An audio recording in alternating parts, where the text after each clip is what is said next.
Selamat pagi Bapak Ibu dan Saudara yang dikasihi Tuhan. Salam sejahtera, kasih karunia dan damai sejahtera dari Allah Bapa dan Tuhan Yesus Kristus menyertai Bapak Ibu Saudara semua. Amin. Ibu, Bapak dan seluruh jemaat yang dikasihi Tuhan, mari pada kesempatan pagi ini kita kembali menyiapkan hati kita untuk bersama-sama mendengar dan merenungkan sabda Tuhan. Dan mari, sebelum kita bersama membaca, mendengar, dan merenungkan firman Tuhan, kita berdoa bersyukur kepadanya. Mari kita berdoa. Selamat pagi ya Tuhan, Allah sumber kehidupan kami. Kami menaikkan pujian syukur kami kepadamu, ketika pagi ini Tuhan memberikan kesempatan kepada kami untuk boleh kembali membuka mata, bangun dari tidur kami, dan bangkit serta memulai setiap aktivitas di hari ini, di pagi ini. Terima kasih Tuhan. Dan dengan penuh rasa syukur, pagi ini kami menyediakan hati kami, pikiran kami, hidup kami, untuk mendengarkan dan merenungkan firman-Mu. Bersabdalah ya Tuhan, kami siap untuk mendengar. Di dalam nama Tuhan Yesus Kristus kami berdoa dan bersyukur. Amin.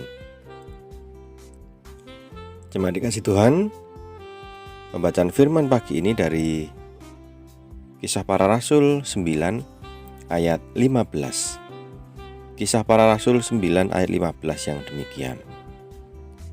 Tetapi firman Tuhan kepadanya, "Pergilah, sebab orang ini adalah alat pilihan bagiku untuk memberitakan namaku kepada bangsa-bangsa lain, serta raja-raja dan orang-orang Israel." Amin. Demikian sabda Tuhan.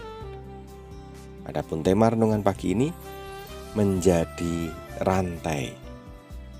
Ibu, Bapak, dan saudara dikasihi Tuhan, kita semua pasti tahu fungsi rantai, yaitu untuk menghubungkan atau menyalurkan tenaga ke roda sehingga kendaraan bisa bergerak. Kalau di sepeda ya menghubungkan tenaga genjotan dari orang yang ngontel, yang goes ke roda belakang sehingga sepeda ini bisa bergerak maju. Kalau untuk sepeda motor ya menghubungkan tenaga mesin ke roda sehingga sepeda motor juga bisa bergerak maju. Jadi bisa dibayangkan ketika di sepeda atau sepeda motor tidak ada rantainya, maka sia-sia tenaga yang ada, kekuatan mesin yang ada karena tidak tersalurkan dan kendaraan ini tidak bisa bergerak. Nah, dengan gambaran ini Bapak Ibu Saudara, saya mengajak kita semua untuk menyadari bahwa posisi kita dalam kehidupan ini bisa digambarkan atau diibaratkan sebagai rantai yang menghubungkan dari kekuatan yang luar biasa ke roda sehingga bergerak. Kekuatan ini siapa? Tuhan yang memakai kita sebagai rantai untuk menghubungkan kasih dan kuasa Allah kepada pihak lain sehingga kemudian bisa bergerak. Contohnya adalah bacaan kita tadi. Ini adalah bagian dari kisah panggilan yang dilakukan Tuhan kepada Saulus yang kemudian berubah namanya menjadi Paulus. Nah, pada bagian ini Tuhan bersabda kepada Ananias di Damsyik, memerintahkan Ananias untuk mau menemui orang yang bernama Saulus, kemudian merawatnya, mengobatinya, karena Saulus ini dipanggil Tuhan, mau dipakai Tuhan menjadi alat untuk memberitakan Injil.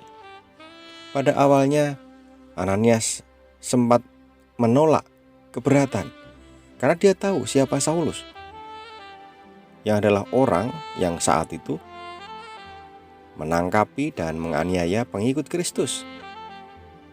Bahkan saat itu dia datang dengan kuasa yang besar dari para pemimpin agama untuk menangkapi orang-orang Kristen. Bagaimana mungkin dia menerima Saulus dan merawatnya, mengobatinya dari kebutaan yang saat itu terjadi dan dirasakan oleh Saulus. Mari kita bayangkan, jika seandainya Ananias tidak mau dipakai Tuhan untuk menghubungkan kasih dan kuasa Tuhan kepada Saulus, maka bisa dibayangkan rencana Tuhan ini tidak akan mudah terlaksana. Meskipun kita tahu Tuhan punya kuasa, Tuhan bisa pakai siapapun. Tetapi setidaknya pada bagian ini terjadi persoalan, berhentinya atau terputusnya kasih dan kuasa Allah yang mestinya tersalurkan, menggerakkan Saulus, itu akan bisa gagal. Tetapi untungnya Ananias kemudian mau menerima panggilan Tuhan, mau dipakai oleh Tuhan, mau menjadi rantai menghubungkan kasih kuasa Tuhan, rencana Tuhan terhadap diri Saulus. Sehingga kemudian sungguh-sungguh terjadi. Saulus akhirnya benar-benar menerima panggilan Tuhan, menyerahkan dirinya menjadi milik Tuhan.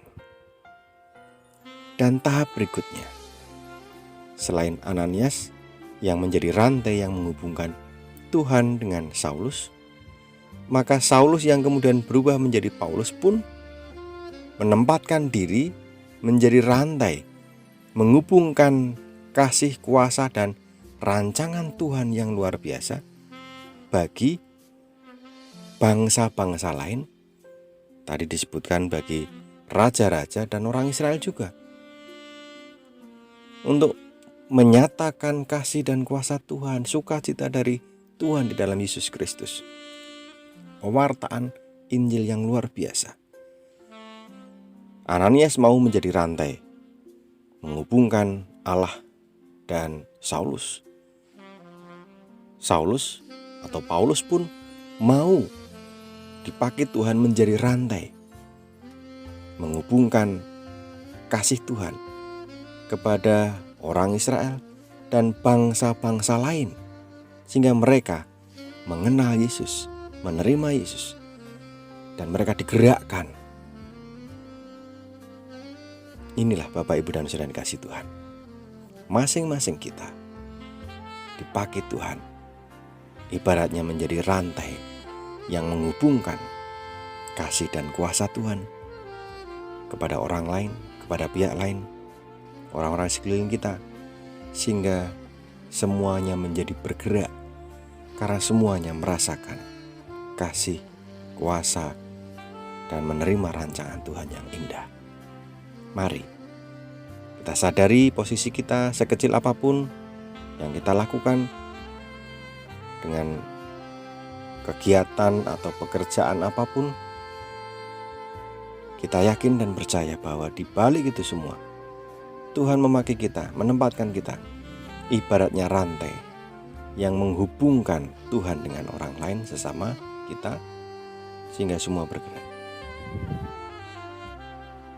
Mari menjadi rantai. Tuhan memberkati. Amin.